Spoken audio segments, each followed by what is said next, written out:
Well, actually, I've been interested in what I call the invisible reality all my life. And when, after adding or connecting all the things I've been interested in and researched and investigated and learnt and taught, I found a sort of grand pattern.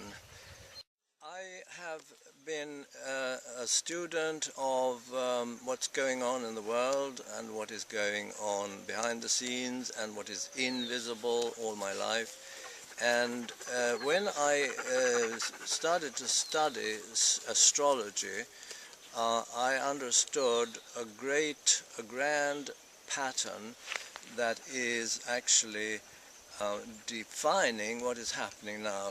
The big changes we have been living through now for a very long time already, and that are coming to a sort of culmination right now. And I needed to explain to people what is really going on, why it's going on, and where it is heading, where it is leading us. Because this grand pattern is hidden for most people, and it is something that I think everybody needs to understand in order to be able to take the right decisions and do the most and the best they can of their lives. One way I'm expressing this is to connect the dots. Most people know that there are sort of children's exercises where you draw a line from one dot to another, numbered dots, and you get a picture. Now, it's the same thing here, that in our specialized excuse me, society, people are focusing on one dot at a time, and most people only know like 1 or 2 or 3 or 4 dots, but they don't connect them. And this is how the grand pattern emerges. If you see all the dots and you connect them in the right order, you will get the grand picture.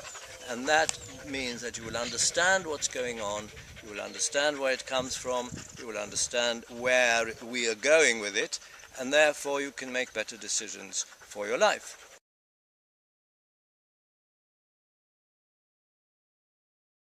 First of all, paradigm is another word for world view. It means the way we understand the world around us, the way what we thanks to our culture, our religion, our traditions, are allowed to believe that is possible, for instance. An example of that is that, you know, if we had asked people 200 years ago about radio, television, about sending a man to the moon, about being able to talk to people on the other side of the planet and see them at the same time, people would have thought that we were totally crazy. It was completely impossible. Today it is not impossible, because we have learnt to see what was then invisible, and therefore we now can do what was then impossible. And this is what is meant by a paradigm shift. The expansion of your horizons to the extent that you will see what before was invisible, and which means that you will know things and be able to do things that before was considered impossible. And pulse refers to the way this is happening as waves, and as everything in nature, everything natural, proceeds in cyclic forms or as waves. And that has to do with frequencies. There are small and there are large frequencies, but nothing in nature sort of takes a straight line. It doesn't happen. And therefore I have discovered also that this paradigm shift, these changes, these very grand changes, occur in wave forms, which is like a pulse. You see, it goes up and it goes down, and that's why I call the book Paradigm Pulse. Metaphor I use is like seasons, you see. The shift of paradigms is like the change of seasons. It cannot be stopped. It is a natural process. It happens whatever we do. We can choose to follow it, to be aware of it, to take advantage of it, or we can choose to resist it, but we cannot stop it. Sensing the surge of change, yeah, that shouldn't need any explanation. It's a matter of understanding or feeling, getting a feeling for, the big change. And surge here, of course, refers to the idea that it comes in waves, also like the waves, in the ocean. And since these waves are strong and forceful, and you cannot resist them, that's like the idea of the surge.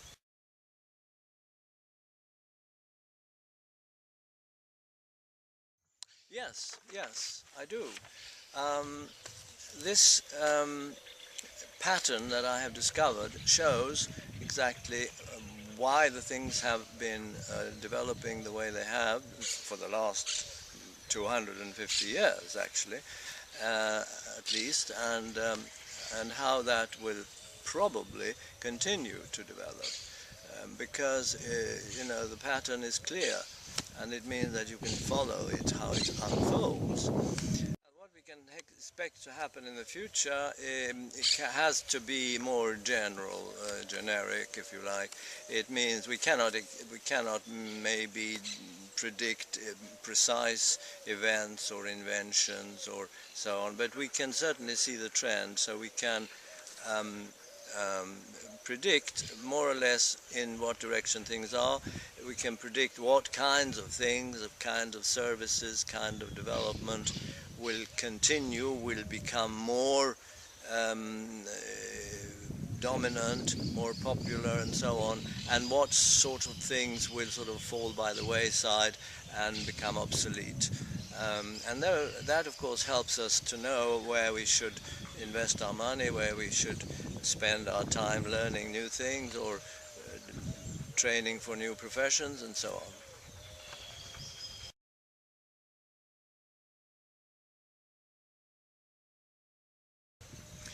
Well, the big changes come in. I'm going back now because actually, in my analysis, the present, um, the incoming, emerging paradigm, I call the Aquarian paradigm, with an astrological term, and it started in the 18th century.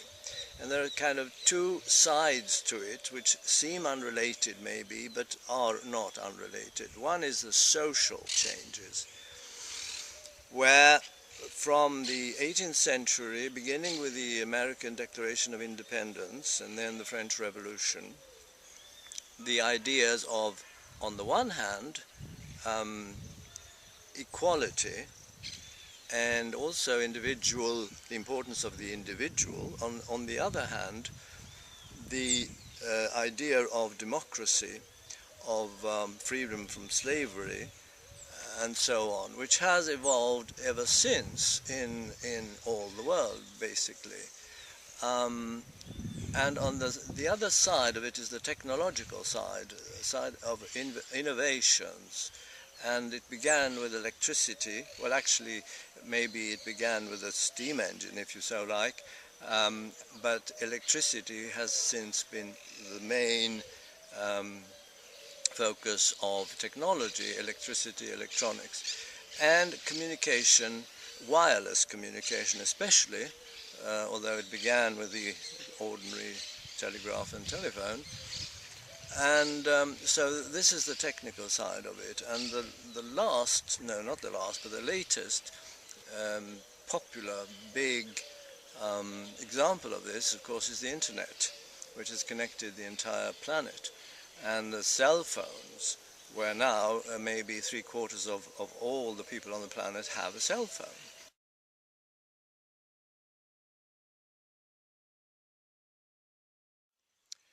Well, I think most people could benefit personally, but maybe the most impact would be through the companies, corporations, the scientific institutions, universities, and of course politicians who plan the future for humanity.